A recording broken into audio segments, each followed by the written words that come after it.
အားလုံးပဲမင်္ဂလာပါကျွန်တော်ဒီနေ့မှာတော့လေဒီ OSE short application တက်ကိုဘယ်လိုအလွယ်တကူဝင်ပြီးတော့မှ short ဈေးတွေနဲ့ဈေးဝယ်လို့ရတယ်ဆိုတော့ကျွန်တော်ပြပြပါမယ်ကျွန်တော်ဒီ OSE short application တက်မှာဈေးဝယ်မှာဆိုကျွန်တော် tablet ကိုကျွန်တော်အထူး short ဈေးတွေချပေးထားပါတယ်ပထမဦးဆုံးကျွန်တော်ဒီ Play Store ထဲကိုသွားမယ်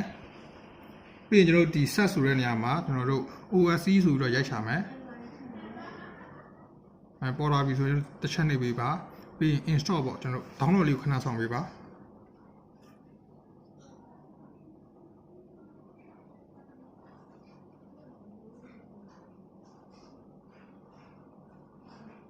တောင်းပြီးတော့ဆိုကျွန်တော်ဒီ open လေးနဲ့เนาะကျွန်တော်ဒီ OSE short application တွေကိုဝင်မယ်ဒီလိုပေါ်လာပြီဆိုရင်ကျွန်တော်ဒီအပြရောင်းနဲ့ပေါ့เนาะဒီ asset လေးကိုတစ်ချက်ရွေးပေးပါ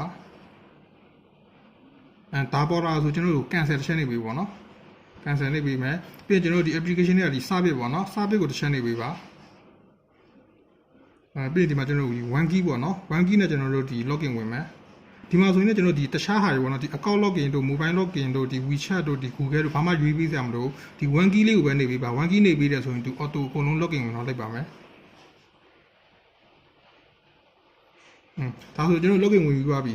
login ဝင်ပြီးသွားပြီဆိုရင်ကျွန်တော်ဒီဈေးဝယ်ချင်တဲ့ဘာညာဆိုရင်ကျွန်တော်တို့ဒီ short ဈေးဘာညာနဲ့ဝယ်ချင်တယ်ဆိုရင်ကျွန်တော်ဒီ service တက်ကိုသွားပါတော့ပြီးရင်ဒီမှာကိုဖုန်းနံပါတ်တစ်ချက်ပို့ပြီးပေါ့3996635566ဒီလိုမျိုးပေါ့နော်ဒီကိုယ့်ရဲ့ဖုန်းနံပါတ်ကိုဒီကနေတစ်ချက်ပို့ပေးရဆိုရင်ကျွန်တော်တို့ရုံးဘက်ကနေပြီးတော့ကျွန်တော်တို့ဒီဖုန်းဆက်ပြီးတော့မှလိုအပ်တဲ့ပစ္စည်းရဲ့ဝယ်ချင်တဲ့ပစ္စည်းရဲ့ကိုshort ဈေးရတဲ့ဟာနဲ့ကျွန်တော်ပြန်ပြီးတော့ဆက်တော်ပေးပါမယ်